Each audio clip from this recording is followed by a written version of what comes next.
hear some fun? All right, well, I hope you guys have been enjoying everything, and I hope for those that are returning, I hope you guys are learning some new information and making new connections, and for those of you that this is your first year, I hope that you guys are, I just got chills, having the same sort of emotional connection that those of us had last year. I know I'm not quite as overwhelmed this year with emotions as I was last year, and I just really hope everybody's kind of walking away feeling excited about where we've come, what we were doing, and where we're going to go. So for those of you who may not know me yet, I'm Allison Kaczynski. I am the mom of Caitlin. My daughter is 4 years old and was diagnosed when she was 8 days old. So I've kind of been on this journey for a while, like most of us, but maybe just kind of took a little bit of a different path. And we also have a 6-year-old son, Caden, who is her biggest cheerleader. So I won't bore you with all those details. But I have established the STAT-B2 Gene Foundation to be the official charity and nonprofit for our syndrome. So we'll just kind of get started. So in the past year, since we met last, I guess it's been 10 months to 11 months, I've been a bit busy, and I know you guys have gotten a lot of information from me. I'm excited to kind of share where we're at, and we had a great informal roundtable this morning with a lot of parents who had a lot of really good ideas to help start building some of the groundwork for us, and so we'll work on incorporating a lot of those ideals in. So to kind of quickly go through, what is our mission statement and our vision? The STAT-B2 Gene Foundation was established to enrich the lives of individuals with STAT-B2 associated syndrome, including those diagnosed with the condition and their families, through support, research, and education. So those are really our 3 pillars and basis for the foundation. Our vision statement, our mission will be met by raising awareness about the characteristics of STAT-B2 associated syndrome, providing support to families, and supporting research on a wide range of issues related to STAT-B2 associated syndrome. So again, those 3 pillars are kind of what's going to carry us all throughout. And when I start developing plans, I start thinking about what we're going to do and where we're going to go. We're always going to keep those 3 key focuses in mind as we start to build programming.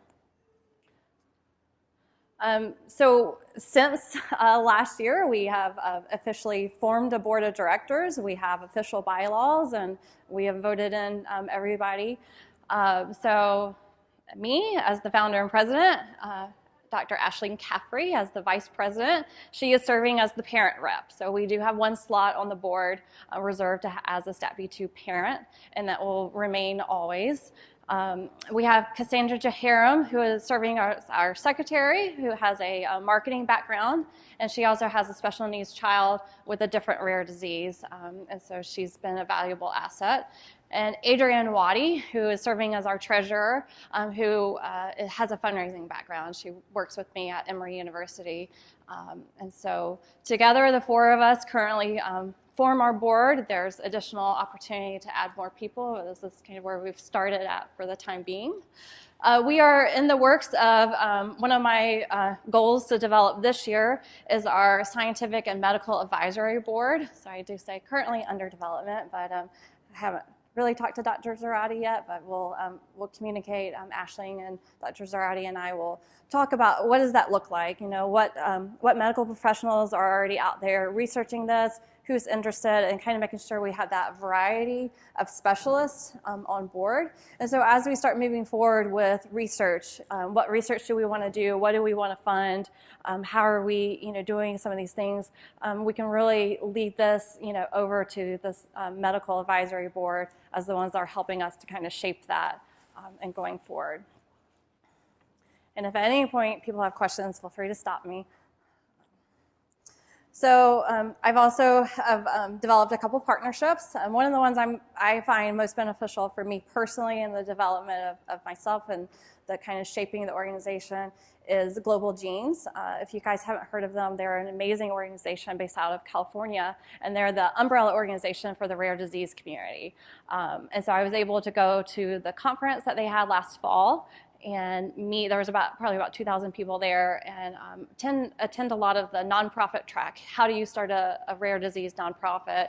How do you work with patients and partners and scientists and all sorts of different avenues, and really just got excited, made some amazing connections, met people, Andrea Taylor, who was here with GeneDx yesterday, is actually also a rare disease nonprofit leader and has really been helping me as well. So a lot of just really good connections. Of course, we're partnering with the Arkansas Children's Hospital and the University of Rhode Island, and as I said, more ideals to come, and ideals are always welcome if you guys have other partnerships, other organizations that might really make sense for us to align and partner with. What we've accomplished since the last conference.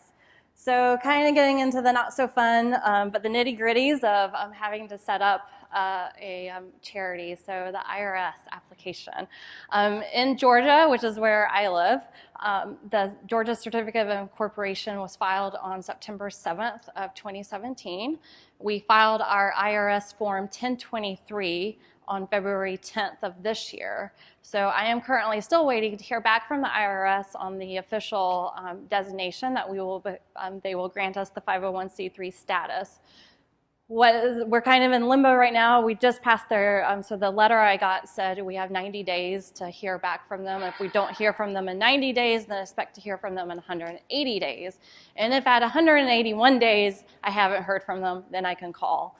So I would always like to tell people, call me in 181 days. But so I'm kind of just waiting. Not really too concerned. We did decide to go ahead and file the longer form versus the 1023 EZ.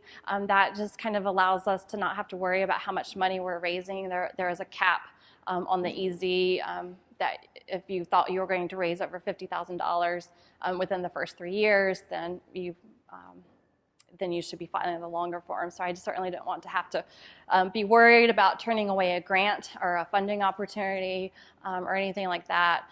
So kind of went the safe route with the IRS. So what happens between now and receiving designation, any donations I do receive, I currently cannot tell you is tax deductible, but as soon as I get that designation, everything is retroactive to September 7th when I actually filed my certificate of incorporation. So then I will retroactively issue the official tax receipts that you can use with tax purposes. Does that make sense? It's lots of fun stuff I've been reading. We have also are working on trademarking our logo. So this one, the square logo, because we do actually have two. So we have one of our wonderful families who was not able to join us this year, but the Hamburgs up in New York.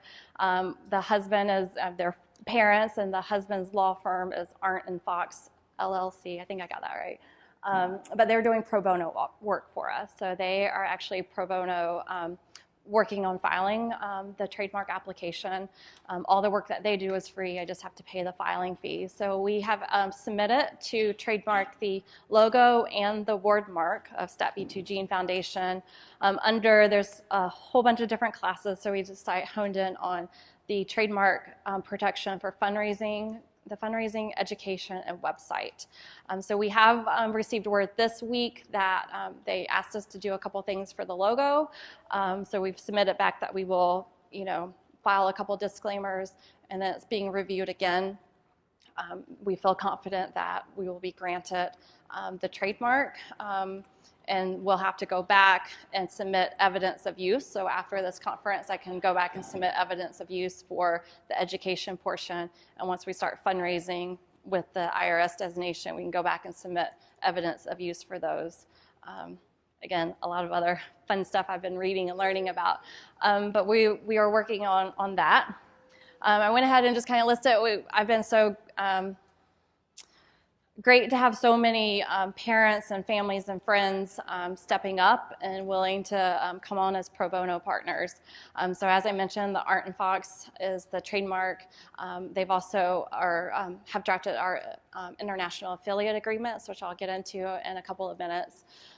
Partners and patients and partners, which is actually, so the wife, Julie Hamburg, was able to get a PR firm that she works with through her job to help us establish an awareness day, so more information coming.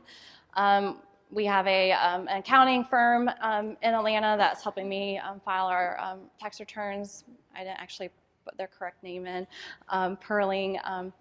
And then what I hope everybody is most excited about is our logo. A good friend of mine is a graphic designer, Doc B Design, and her name is Carrie Brown, and she, I think, has just done an amazing job in establishing a look and a brand and identity for us. She's the one that designed the photo backdrops and all the banners, the flyers that are in your folders, the engagement flyers. She has done all of those, and she's the one that is actually translating them into all the languages translating them once we've had them translated. She's the one doing all of that. So I hope that you guys are as excited kind of about our look and our identity as I am, and I think it's, I'm just excited, so. What else? So as I mentioned, what else we've accomplished. So the logo and graphic design, I just kind of went through all of that. The international affiliate agreement. So probably about a week into launching, I was approached by Maria from Spain. I'm not gonna, and so about, how do we partner? What can we do in Spain? And so I was like, oh gosh, this was like a 3-year plan, not a first week plan.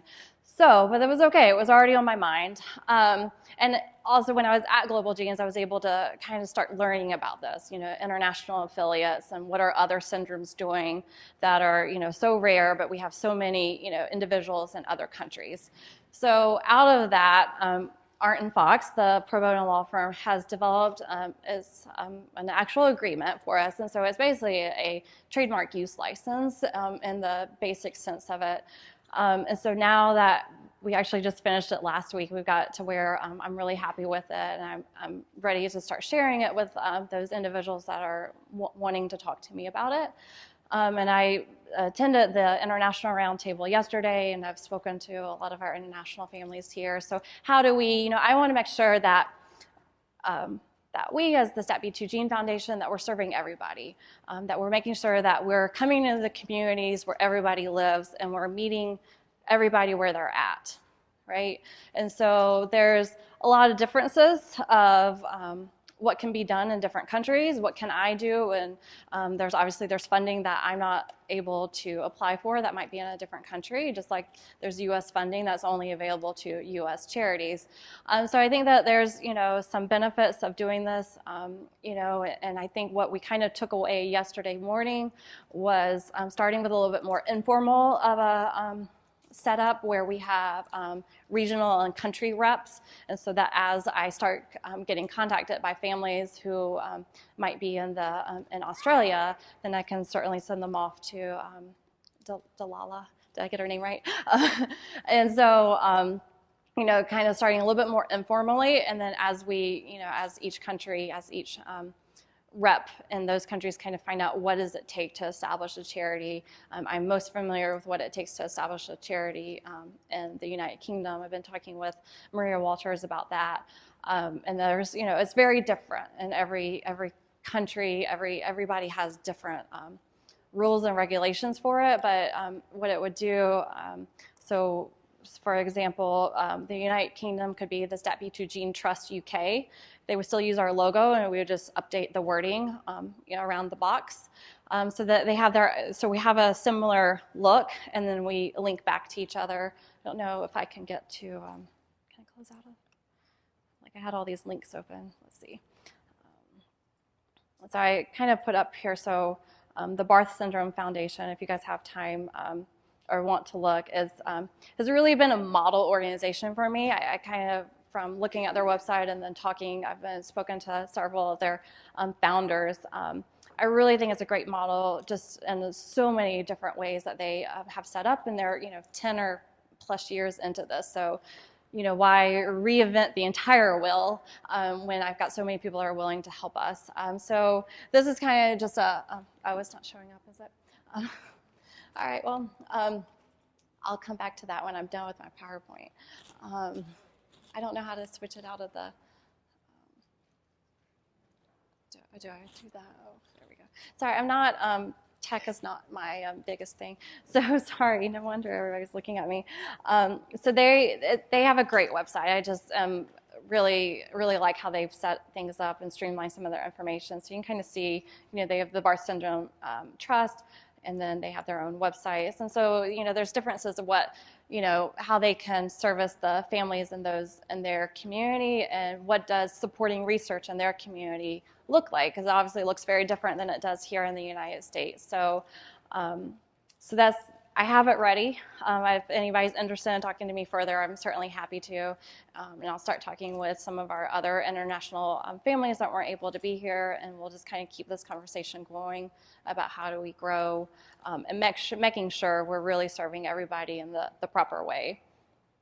All right, so let's come back here.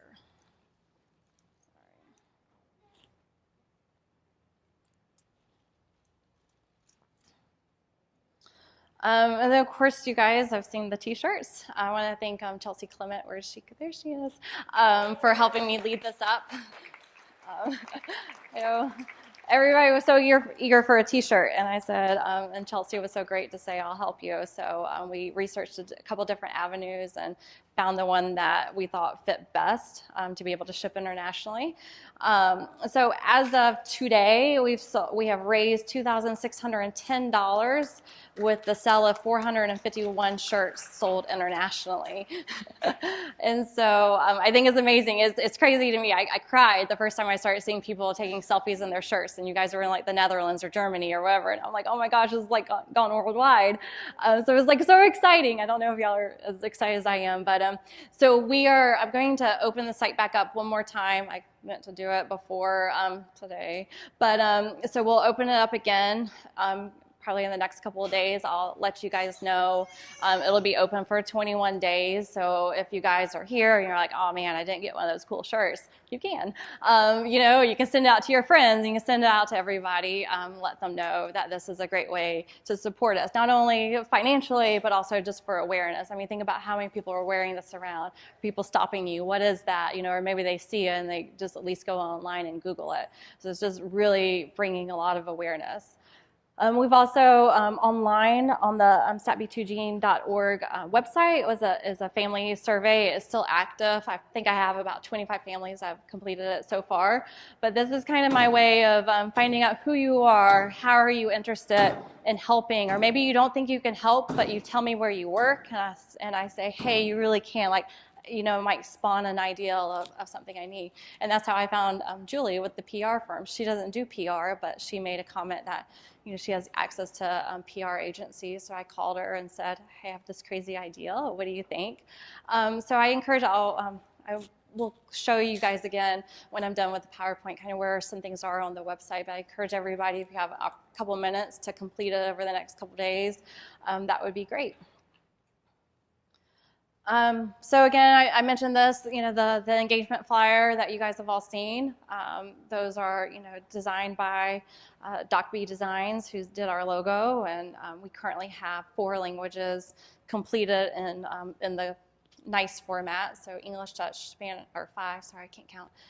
Spanish, German, and French. So hopefully in the coming week, I will get these up on the website where they can also be downloaded. And then as I get all the additional languages, I'll keep adding them onto there as well.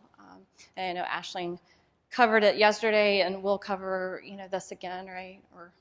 And it'll be included in the post conference survey about how do we get this information out. And so we've talked about that and can continue offline about that conversation. So a couple short-term goals. So we have an awareness day I'm really excited about.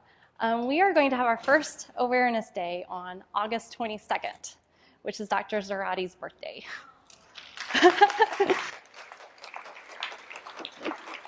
And he's here, so we don't have to keep a secret anymore. So I'll get into those details in a couple of minutes.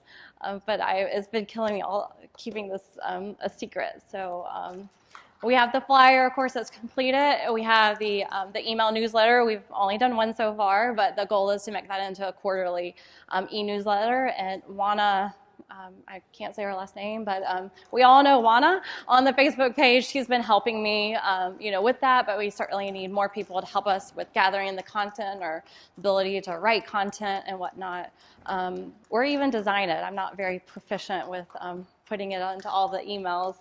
And of course, the website, we have that as well. Family support, short-term goals, again, the flyer, because there is a family component. There are 2 versions. The conference, which I think I've spoken to a fair number of you guys, we will be moving to a biannual conference because the grant is ending after this year. So, and it takes a lot of time, a lot of money, and a lot of effort to put the conference on. And again, I think, just kind of best practices from a lot of the other rare disease organizations, they all said that they should have gone to a biannual conference earlier. So I'm going to take their advice and do that. So what I want to do on the off years, right? What do we do in between? How do we all stay connected?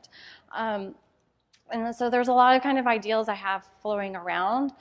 We had some great ideas this morning, and I have notes, and so hope to compile all that. But I would love to see regional family meetups, right? So, but led by those of you in the community. So I'm going to use North Carolina. I don't think anybody from North Carolina is here, but I'm going to pretend you're from North Carolina. So let's use North Carolina. There's like 7 or 8 families there, and Nikki decides that she wants to, get a family gathering. She kind of does legwork and then can come to me as the foundation and say, hey, I want to put this on. I have a preliminary budget, and it's only going to cost $200, right? Because we're going to go to the park, and I just want to, get some pizzas and drinks, right? Or something like that. And then she could submit, an informal, kind of request.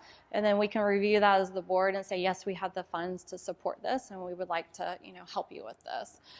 So those are, I think we have some ideas, this morning, kind of similar, maybe, opening it up to a larger thing, or going out to a park that might be like Hersheyland or Six Flags or something that might be, more local to your communities. But I would love to see us.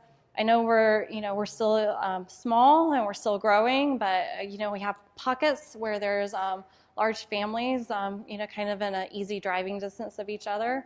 I know Maria Walters in the UK is doing this, and I know some of our other international families are doing this in their countries as well, just very informally. So, let's kind of continue that conversation and see how can we develop this. I would also like to do quarterly webinars. And so we have currently access to a GoToMeeting account where, if you guys aren't familiar, it's basically a webinar system, and then I can record it, so you can watch it live, or I can record it and then upload it, via the Facebook and foundation page as well, so then that content's there. So we got a lot of great ideas this morning, though, for topics, and so I'll be following up with people to find out who they know that could be good presenters for those items.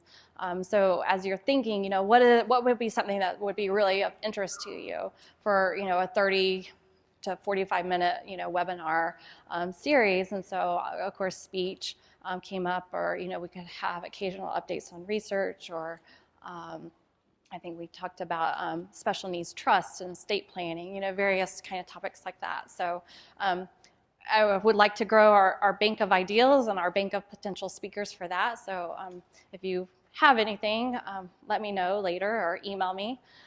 I also, I can't remember who brought this idea up last year, so I'm not going to steal credit, but somebody had the idea of creating a new family welcome kit.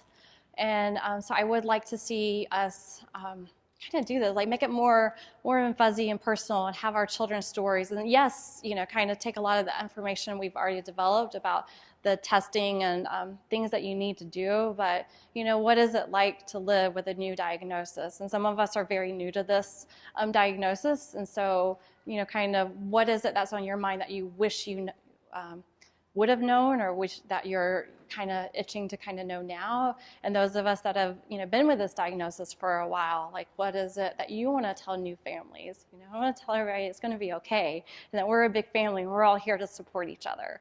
And so we actually, Ashling and I were talking last night. I have a potential grant to apply for to help us fund this. So as we were talking through it, and I said, would this fit, you think, over here? And we think it will be a good fit. So I'll be spending the next couple of weeks kind of developing and submitting a letter of intent to that funding agency and see what we can do. If not, I know that we can probably all do it together and develop content. So research support here in the short term, because I don't have unlimited funds, is to, as I mentioned, form the Scientific and Medical Advisory Board, and then to also pay the open access fee to make Dr. Zarati's most recent research public. So how many of us, when you got your diagnosis, went straight to Google?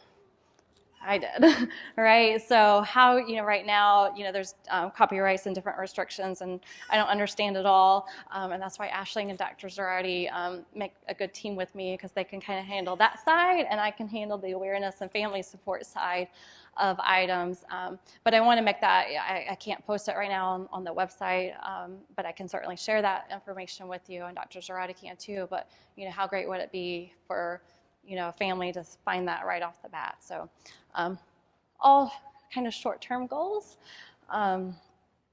We're still, I'm not gonna lie, I was still up here earlier typing up my my presentation, so I don't have everything quite complete, but I do want to have an active conversation with everybody of our long-term goals. Where are we going to go? I kind of, in my mind, I know where I think I want us to be, say, in 10 years. Of course, I can't get us there from now to here, so how do we, I really want everybody's input of building our strategic plan and making sure that what we do here in the first, 2 years is really building that groundwork to get us, the long-term basis of where we want to be as an organization. And I think there's wonderful opportunities to fund research, to fund different opportunities within medical schools and whatnot, to have a formal granting application process, to be able to provide a very robust conference, and to provide travel stipends long-term, to be able to have items like that. So I want us to be strategic, and I want, as I've mentioned, I want it to be a partnership. And making sure that I'm listening and hearing everybody's voices. So we'll continue to really develop this over the next, year, the coming months. I'm, very open to, and hopefully I hope everybody feels I'm very accessible to contact. So we'll come back to this, and we'll keep developing our long-term strategic plan. So a couple action items to make sure you follow the STAT-B2Gene Foundation Facebook page. So we do have a closed parent group, as I think most everybody is probably on it. I know that there was a couple of families that were not on it, but if you're not on, so we have 2 Facebook pages. We have a closed one that's just for parents and families, and it's closed. It's very, it's a great avenue for all of us to say, hey, I'm really, what's your advice on this? Or, hey, I just want to share a joy. Like, my daughter's drinking out of a straw now, and only you guys would understand that, right? And it is the safe zone. There's no judgment. So if you're not on the closed parent group and you need information about that, please let me know. We'll be happy to get you directed. Please also follow the foundation page. Foundation page is public, so all your friends and everybody can follow that, and you don't have to worry about what's being put out there, because it's going to be, I'm not going to put a story out there unless I've asked you, or whatnot. But this first, couple of months, I was trying to do a weekly feature, and those stories were just, going like crazy. Like, it was amazing to me seeing all the likes and the shares, and then Facebook gives you all this analytics that I don't really know what it all means yet. But like, to see like 10,000 people actually view like one post or something, it's crazy, but it's awesome. And that's, that's how we're going to continue to be able to spread the awareness, find new families, get more funding, and for stuff like that. And so the more people that can follow the foundation page, the better. You can tag the foundation page. You can use the little @SATB2, and that tags the page. You can use the hashtag join the email list. So I have a sign up form over there on the raffle table. So you can sign up there. You can go, I'll pull up the website here in just a second. You can join just right online, which is a little easier because it just goes right into the database. And then as I mentioned earlier, you can complete the family interest survey. Areas of how to get involved, areas that I need help with, website and technology. It's not my strong point.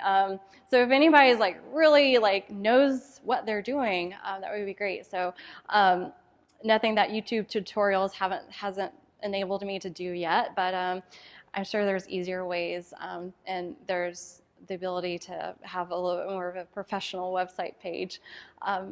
The e-newsletter, you know, we need content, we need writers, we need story ideas. You know, I'm sure WANA would be open to having as many people involved as we can get. And the more content we can get, maybe perhaps we move to more often. I don't want to say a monthly, but you know, do we, instead of going quarterly, go every other month? Regional representatives, you know, so we're talking not only in our international countries, but also here in the United States, kind of breaking up the United States into like 6 or 12 regions and have, you know, a point person. So as somebody comes in and say they live in Georgia, they could look at our website and say, oh gosh, there's a contact in Georgia, and I can just email her right away. Or, you know, or if I were to be the one getting the email, I could say, hey, I not only say join the Facebook page, but you know, I could say this is a great resource. And I do it a little bit informally anyways, but it would be great, I think, to have that structure. I would love, kind of going back to the technology side, I'd love to create a map. I'm sure there's some program that does this easily where we could just pinpoint, not necessarily with names by any means, but just drop pins, right? That, you know, somebody lives in Atlanta, Georgia, or, you know, Baltimore, Maryland, or whatever, and just so that people could see where we are across the world. Fundraising, I will definitely need your help with this, because we can't continue to thrive without funds to do the things that we need to do. So I'll ask everybody, you know, to ask their friends to share the links to, you know, help me find funding opportunities, whether it's a granting opportunity that we might fit into, or whether it's a company that might be willing to make a donation to help us. We'll go that route as well. Of course, to bring awareness, not only to the foundation and the syndrome as well. And I'm sure that there's a whole bunch of other areas that I need help with. And so that's why things are great, like that family survey, where, you know, maybe it's not something that's jogged my mind yet, but, or maybe you guys have a strength that you know that you guys could help with. So I need a village, and I hope that we all come out and we can start finding some different avenues to get everybody involved. I'm going to pull up just a couple different things real quick. So I know I'm jumping over a little bit around, but I'm really excited to kind of get into the Awareness Day. Pull that up real quick. Oops. Oh, I didn't open it. Sorry, hang on.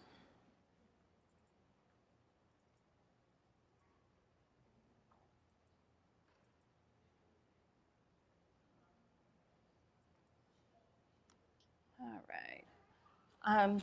So Patience and Purpose put together, they're, like as I mentioned earlier, the PR firm that is working with us to kind of really establish this, and I hope be able to start us off at a higher level. So then, so this is what they put together as our rollout information.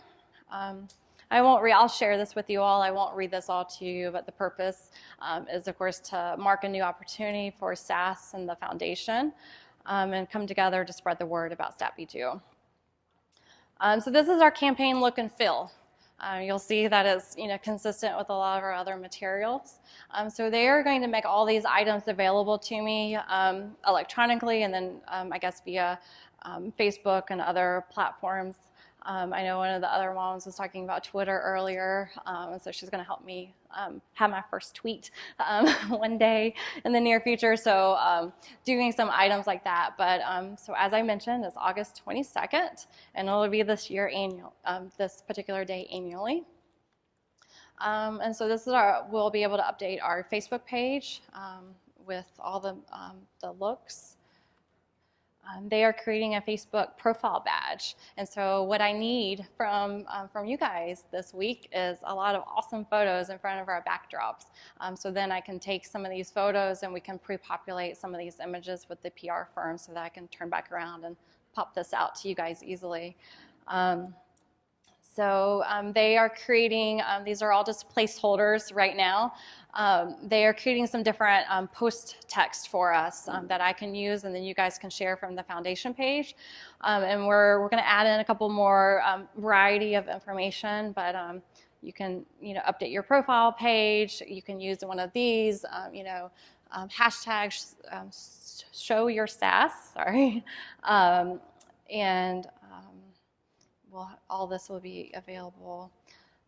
One thing I thought was really cool, or an idea I probably wouldn't have ever thought of, is here on the first picture, the little kid holding up the number 2. So show your support for STAT-B2 Associate Syndrome Awareness Day on August 22nd by taking a picture of you or with your STAT-B2 kid making the number 2. It's a fun way to spread the word about this rare condition and unite our families. So hashtag MyStatB2Kid and hashtag show your sass.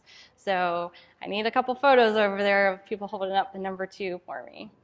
And then we'll have some post copy that will talk about what is the condition as well. So I want it to be fun. I also want it to be informative so that when people are looking at this and when we go viral and get all these people across the world, that we're also educating them about the condition. Because you know what, maybe somebody's going to see this and say, my kids like that, right? Like this makes so much more sense, and then maybe it brings them to a new diagnosis as well.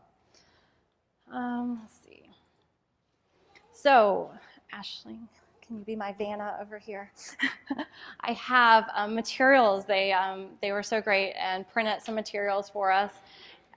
So we will have this flyer that is 3 ways to get the word out online, and it'll show your support, spread the word, and take some action.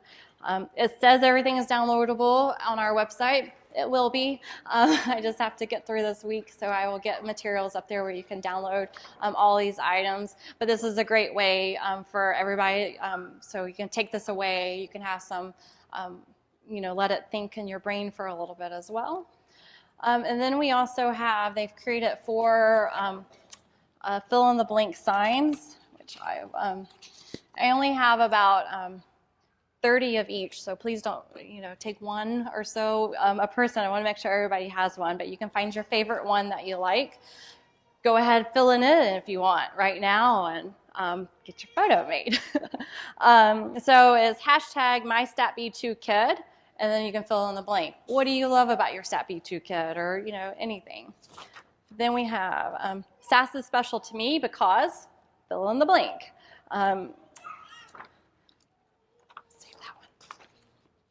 I want to make others aware of SAS because fill in the blank. Then I want to thank Dr. Zarate because fill in the blank. So I hope you guys like it. I hope we have some fun with it. Take these today, do them. Let's go ahead and get some photos. Let's get some good, awesome group photos, some family photos, get all of us together. And then, we can continue doing this. It'll be available via email and also downloadable in the near future. What do you guys think? Are you all excited? You like it?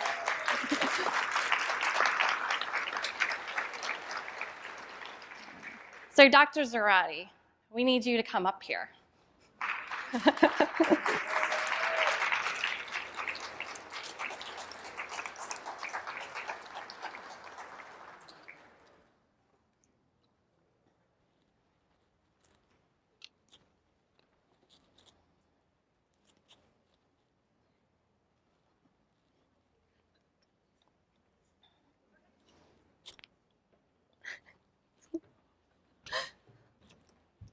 I want to thank Dr. Zarate because we wouldn't all be here together without him. And I stepped on it, didn't I? So, can y'all still hear me? Like, what happened? What happened? Okay, how about now? I lost it went, it's gone. Here, I'll just use the handheld.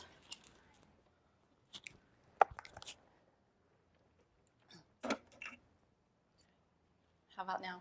All right. So I think that we can all feel the same feeling that we wouldn't be here without Dr. Zarate really taking the lead on this and to really being so amazing for everything that he has done for us. And I know that our community will continue to grow.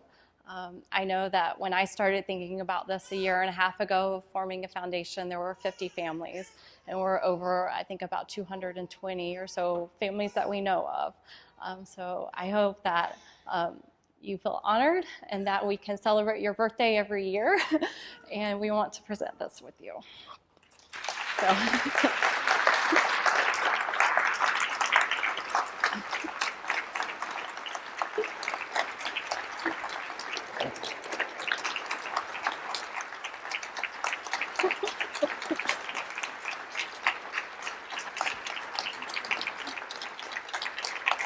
You gotta come away from the podium. You have to get your picture made.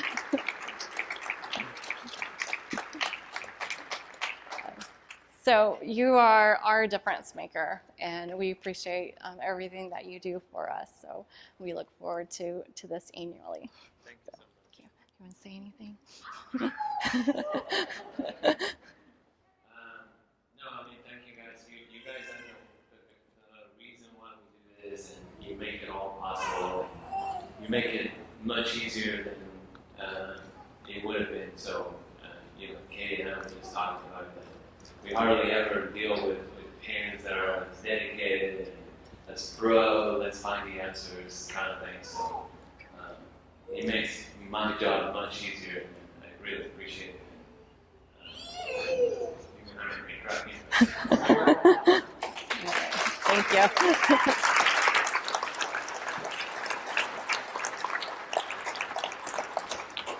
It's been a tough secret to keep.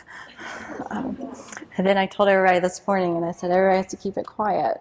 So that's all I have, for us. I'm certainly welcome to answer any questions. I'm available to talk with you guys offline, set up phone calls, email me. Email's a little bit easier than Facebook messaging me.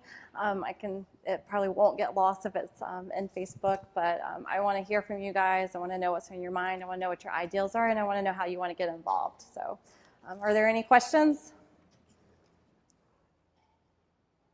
Yep, I covered everything so well then. All right. Well, we appreciate you guys being here, and I guess we'll take a short break.